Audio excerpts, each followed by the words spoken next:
پہلی بات تو یہ ہے کہ آپ کے مقدمے کا عنوان یا جو بھی آپ اسے کہنا چاہیں وہ بذات خود اس بات کی گواہی دیتا ہے کہ یہ قوم نہیں ہجوم ہے، چونکہ اگر ایسا نہ ہوتا تو اس طرح کے عنوان کی نوبت ہی نہ آتی۔ دوسری بات یہ ہے، انہیں ہجوم کہنا دراصل ہجوم کی بھی توہین ہے، چونکہ اگر یہ ہجوم ہے تو ہجوم بھی ایسا ہے جس میں کسی نے کرنٹ چھوڑ دیا ہو یا سانپ چھوڑ دیے ہوں، چونکہ ہجوم کا بھی کوئی سر پیر نظم و ضبط ہوتا ہے۔ اگلی بات، یہ ایک ہائیلی ورٹیکلی اور ہورزنٹیکلی تقسیم در تقسیم کے مارے ہوئے لوگوں کے مختلف گروہ ہیں جو ذات برادری، مذہبی حوالوں سے، علاقائی حوالوں سے، لسانی حوالوں سے اور اقتصادی طور پہ منقسم ہیں۔ یہ ایک ایسی سوسائٹی ہے جہاں کا تکیہ کلام ہے کہ یہ کمی ہے، یہ چودھری ہے، یہ بے عزت ہے، یہ باعزت ہے، ٹھیک ہے۔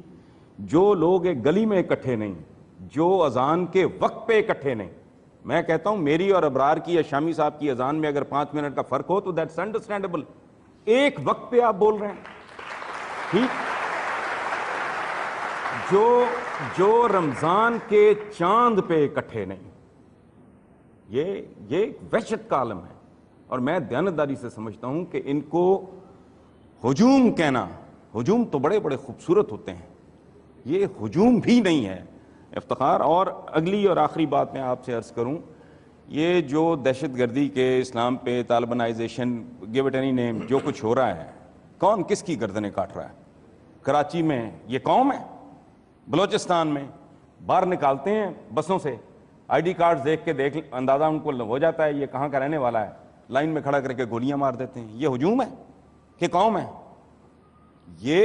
یہ قاتلوں پہ مشتمل گروہوں کا ایک کٹ ہے جسے ایک خاص جغرافیائی حدود میں جمع کر دیا گیا ہے۔ یہ ایسا ہجوم جس میں سے ہر آدمی کا ہاتھ دوسرے کی شارک پہ ہے یا دوسرے کی جیب میں۔ شکریہ۔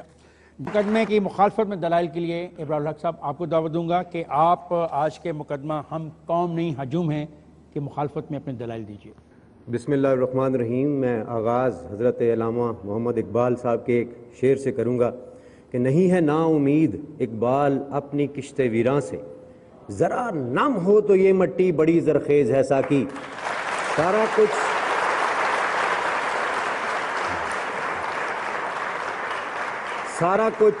سارا ملبہ قوم پہ خدارہ نہ ڈالیں۔ اس میں چند لوگ رسپانسبل مجھے نظر آتے ہیں۔ انفارچونیٹلی پاکستان کی اسٹریٹجک لوکیشن، اس کی جغرافی لوکیشن بہت سارے لوگوں کو کھٹکتی ہے، بہت سارے سٹیک ہولڈرز انوالو ہو جاتے ہیں اور ہمیں بہت سارے چیلنجز کا سامنا ہے۔ آپ دوسرے دنیا میں جا کر دیکھیں، کرائم کی بات کی حسن صاحب نے، میں ان کو یاد دلانا چاہوں گا، نیو یارک میں کہاوت مشہور ہے کہ he is not a New Yorker who has not been robbed once, اور شامی صاحب نے ابھی ذکر کر دیا لنڈن کے معاملات کا بھی۔ میں کہتا ہوں میں پوری دنیا پھرتا ہوں، میں نے کوئی 38 ملین ایروناٹیکل مائلز ٹریول کیا ہے، میں نے پوری دنیا دیکھی ہے، قومیں دیکھی ہیں۔ پاکستان نہ صرف کہ ایک قوم ہے بلکہ ایسی قوم دنیا میں کہیں نہیں ہے، اتنی ریزیلینٹ قوم دنیا میں کہیں نہیں ہے۔ میں نے ڈرائنگ رومز میں بیٹھ کے اس کا تجزیہ نہیں کیا، نہ ہی میں نے اپنے بیڈ روم میں بیٹھ کے اس چیز کا تجزیہ کیا ہے۔ میں گیا ہوں جا کے، میں نے سوات اور بنیر کے جو ڈسپلیسڈ لوگ تھے وہاں پر آئے تھے، ان کی خدمت کرنے والوں کو دیکھا ہے۔ میں نے سیلاب زدگان کے لیے لوگوں کو اپنی دولت نچھاور کرتے ہوئے دیکھا ہے۔ 13,000 لڑکوں نے کام کیا دن رات، صرف یوتھ پارلیمنٹ سے، اور باقی آرگنائزیشنز کے کتنے لوگ کام کر رہے تھے، وہ کروڑوں لوگ جو ڈسپلیس ہوئے تھے۔ اگر یہ ایک قوم نہ ہوتی تو ایسا کبھی ممکن نہیں تھا۔ آپ زلزلے کو دیکھ لیں جا کے، اس کی مثال آپ کے سامنے ہے۔ دن رات کام کیا ہے ان لوگوں نے، بیمار ہوئے ہیں، رمضان تھا، اسی طرح کا مہینہ تھا مجھے یاد ہے، پریشان تھے، گرے ہیں، بیمار ہوئے، زخمی ہوئے، اس کے باوجود کام کرتے رہے۔